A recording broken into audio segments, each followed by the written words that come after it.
शुरू करते हैं क्लास 10th की mathematics chapter 1 real numbers exercise 1.1। हम आज पहला क्वेश्चन सॉल्व करने जा रहे हैं। ये फर्स्ट का ए है, express each number as a product of its prime factors. पहले का पहला 140, इसका प्राइम फैक्टर हमें निकालना है। कैसे निकालेंगे देखिए, हम इस एक तरीके से ऐसे लेते हैं 140, इसको 2 से डिवाइड करेंगे, ये 70 आ गया। फिर 2 से डिवाइड करेंगे 35 आ गया। फिर इसको 5 से डिवाइड करेंगे 7 आ गया, और 7 से डिवाइड करेंगे 1 आ गया। ये एक तरीके का मेथड होता है कि आप कैसे इसका प्राइम फैक्टर निकालते हैं। डिवाइड करते जाते हैं सबसे छोटे प्राइम नंबर से बढ़ते हुए प्राइम नंबर की तरफ। तो 140 को हम कैसे लिख सकते हैं, 2 इंटू 2 इंटू 5 इंटू 7, या इसको ऐसे भी लिख सकते हैं 2 की पावर 2 इंटू 5 इंटू 7। तो इसके ये आ गए इसके प्राइम फैक्टर्स।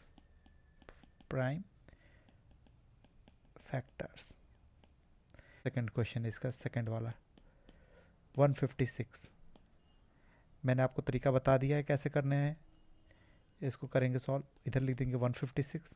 सबसे पहले 2 से डिवाइड कर लेंगे, तो ये आ जाएगा आपका 7 और 8, 78। फिर 2 से डिवाइड करेंगे, ये आप क्या आ गया 3 और 9। देखेंगे ये 3 से डिवाइड होता है कि नहीं, तो 3 और 9 12 हो गया। तो 12 3 से डिवाइड होता है, तो 39 भी 12 से डिवाइड होगा। 3 कर देंगे, फिर यहाँ पे आ गया 13। 13 एक प्राइम नंबर ऑलरेडी है, ये किसी से नहीं डिवाइड होगा, तो ये 13 आ गया।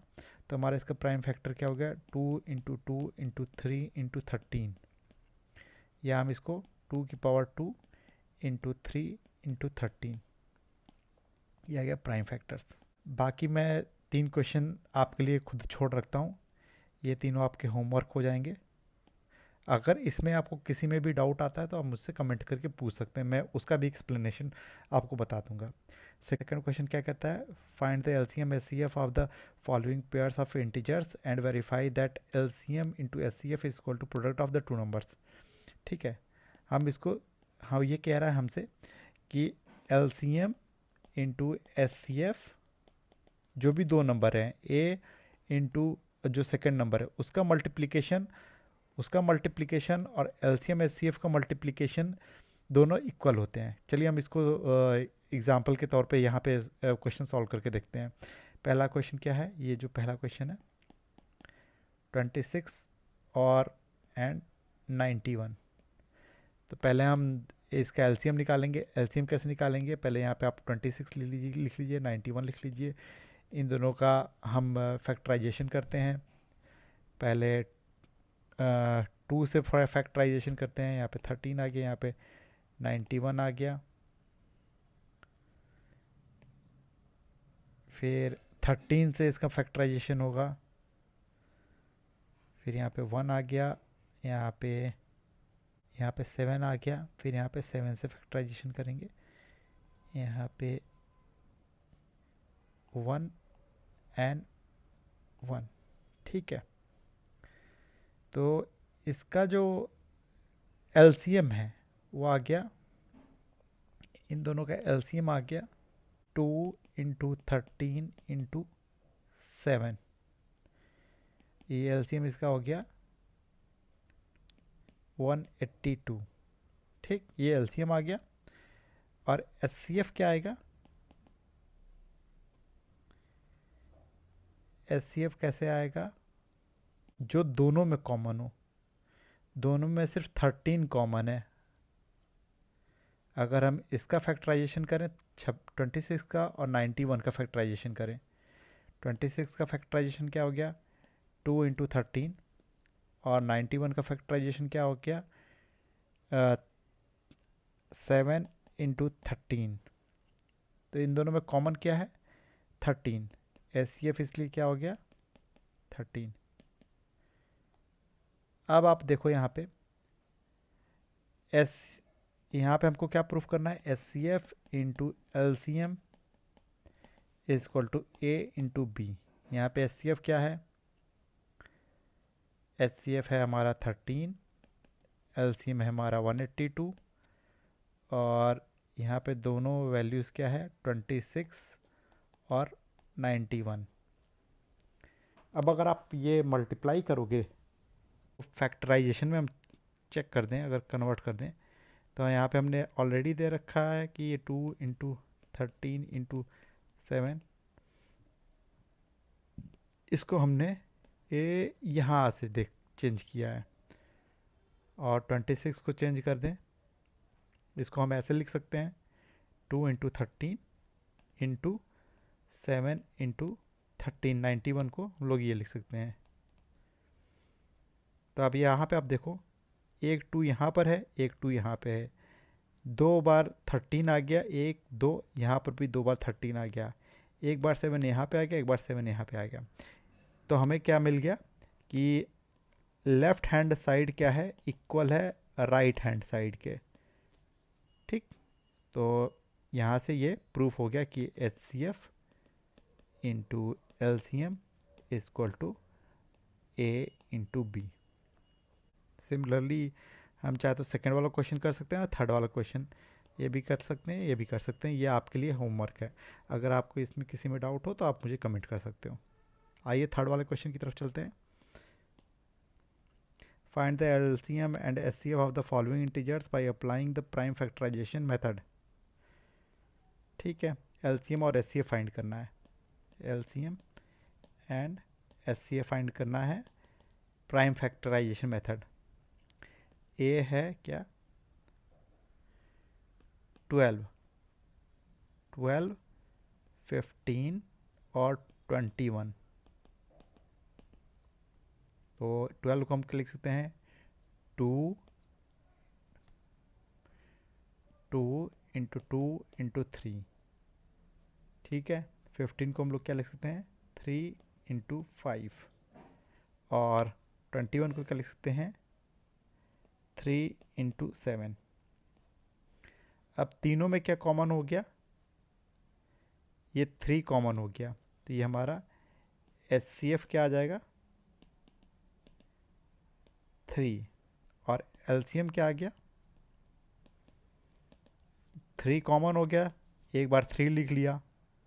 ठीक है, फिर 2, इसमें भी 2 है और इसमें भी 2 है, मतलब ये सिर्फ 2 × 2 सिर्फ एक ही जगह पे है, इसलिए 2 × 2 आ गया। फिर इसमें क्या है 5 है, और ये क्या आ गया 7 है, तो इसका क्या आंसर आ गया 420, प्राइम फैक्टराइजेशन मेथड। ये पहला हो गया। अब मैं आपको एक थर्ड वाला भी करके दिखा देता हूँ। थर्ड वाला 8, 9 और 25।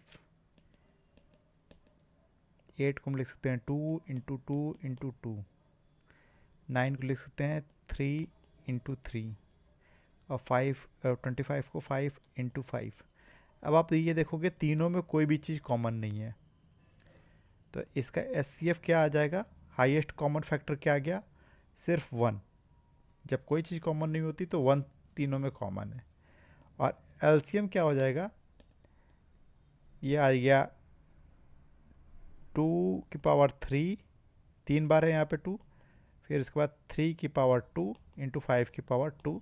जब मल्टीप्लाई करेंगे तो इसका आंसर आ जाएगा 1800।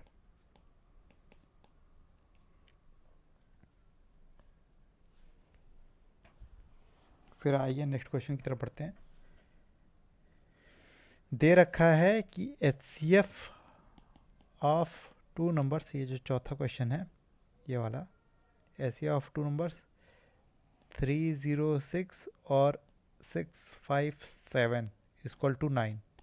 देखिए हम चाहते तो यहाँ से इसको अगर ये नहीं भी देता तब भी हम निकाल सकते थे, लेकिन यहाँ पे ऑलरेडी दे रखा है। ठीक है, ये हमारे लिए बेनिफिट है कि भाई हमें वो नहीं करना पड़ेगा, इसको कैलकुलेशन नहीं करना पड़ेगा। तो हमें क्या करना है, फाइंड LCM। LCM क्या है, तो LCM के लिए हमको पता है कि HCF इंटू LCM 2 नंबर के लिए क्या होता है कि 2 नंबर का HCF LCM जब मल्टीप्लाई करते हैं तो वो उनके खुद के मल्टीप्लिकेशन के बराबर होता है। तो आपको पता है HCF दे रखा है 9, एलसीएम आपको पता नहीं, ए आपको पता है 306 और बी आपको पता है 657। तो एलसीएम इक्वल टू क्या हो गया, 306 इंटू 657 डिवाइड बाई 9। 9 को हम नीचे ले गए, तो एलसीएम आप देखोगे यहाँ पे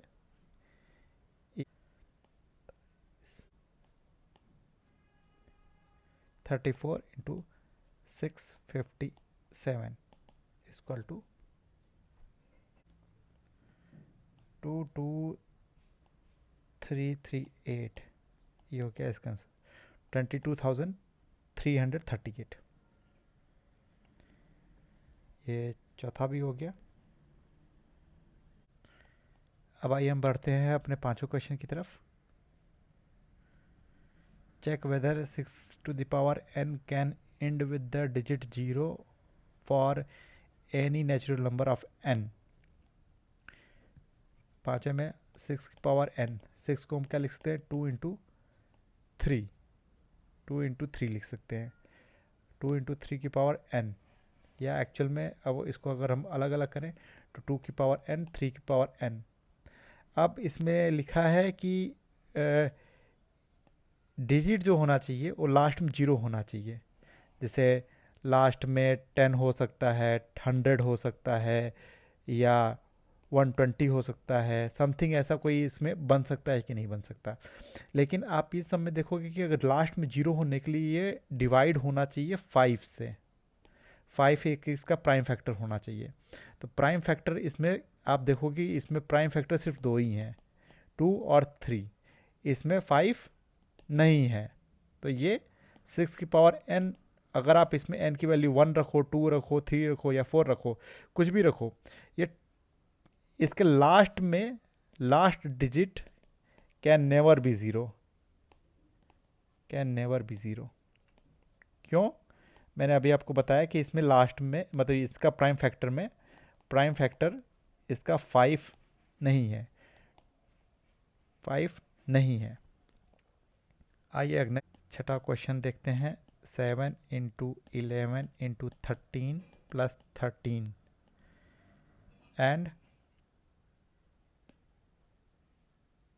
7 into 6 into 5 into 4 into 3 into 2 into 1 plus 5 और कंपोजिट नंबर। कंपोजिट नंबर क्या होते हैं? कंपोजिट नंबर्स, नंबर दो तरीके के होते हैं, एक प्राइम नंबर, एक कंपोजिट नंबर। तो प्राइम में आपको पता है प्राइम वो नंबर होते हैं जो एक तो खुद से डिवाइड हो, सेल्फ से डिवाइड हो, और दूसरा क्या है, 1 से डिवाइड हो, divisible by only these two number.